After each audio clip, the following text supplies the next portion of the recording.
नमस्कार दोस्तों। Welcome to Ram sir Hindi channel. दोस्तों, आज का Dainik Jagran editorial dictation 90 WPM से स्टार्ट होगा 5 सेकंड बाद। Dictation start.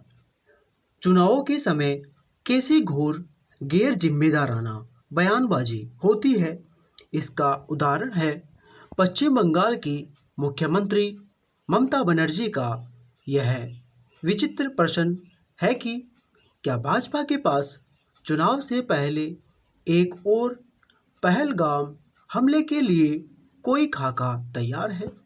निसंदेह वे संकेत रूप में यह कहना चाहती है कि पहलगाम आतंकी हमले के पीछे भाजपा का हाथ था। यह पहली बार नहीं कि जब किसी नेता ने पहलगाम आतंकी हमले को लेकर बेजा बयान दिया हो। इस हमले के बाद भी कुछ नेताओं ने ऐसे बयान दिए थे कि आखिर आतंकियों के पास इतना समय कहाँ था कि वे लोगों को मारने के पहले उनका मजहब पूछते। कुछ ने तो भारत सरकार पर पहलगाम गए पर्यटकों की सुरक्षा में जानबूझकर ढिलाई बरतने के आरोप मढ़े थे।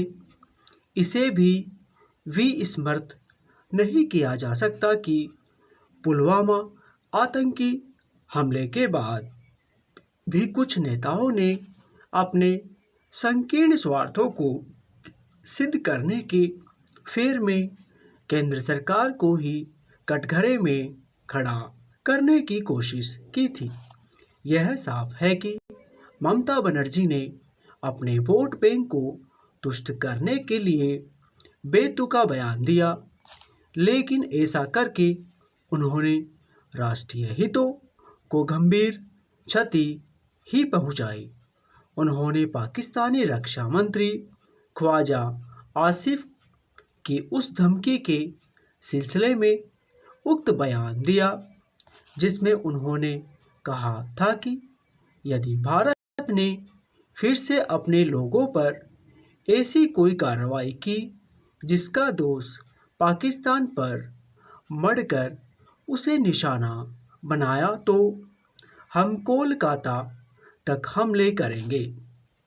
निश्चित रूप से पाकिस्तानी रक्षा मंत्री यही कहना चाहते हैं कि पहलगाम हमले से हमारा कोई लेना देना नहीं था और यह तो भारत का अपना कृत अर्थात फॉल्स फ्लैग ऑपरेशन था ताकि पाकिस्तान को निशाना बनाया जा सके।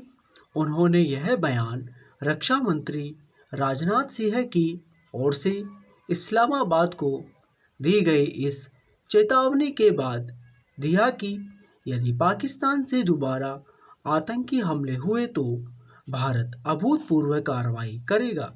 जैसे जैसे पहलगाम हमले की बरसी करीब आ रही है, पाकिस्तान फिर से इस आतंकी हमले को भारत का अपना गुप्त ऑपरेशन करार देने में लगा हुआ है। यह निराशाजनक और शर्मनाक है कि ममता बनर्जी एक तरह से उसी झूठ को उच्चारित कर रही है जिसे पाकिस्तान दोहरा रहा है।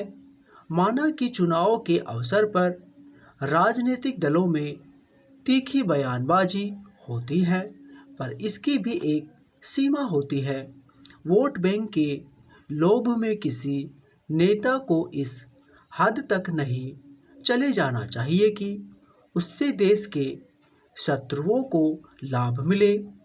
उन्हें ध्यान रखना चाहिए कि पाकिस्तान अब भी भारत के खिलाफ आतंकी साजिश रचने में जुटा हुआ है। वे इससे अनभिज्ञ भी नहीं हो सकती, क्योंकि हाल में ऐसे कई संदिग्ध आतंकी गिरफ्तार किए गए हैं जो पाकिस्तानी हैंडलरों के संपर्क में थे। इनमें से कुछ तो बंगाल से गिरफ्तार किए गए हैं स्टॉक। दोस्तों, इस पीडीएफ और इसकी कुछ इम्पोर्टेंट आउटलाइंस आप हमारे टेलीग्राम चैनल से ले सकते हो, जिसका लिंक वीडियो के डिस्क्रिप्शन बॉक्स में है। तो दोस्तों, आज के लिए बस इतना ही। तब तक के लिए जय हिंद, जय भारत।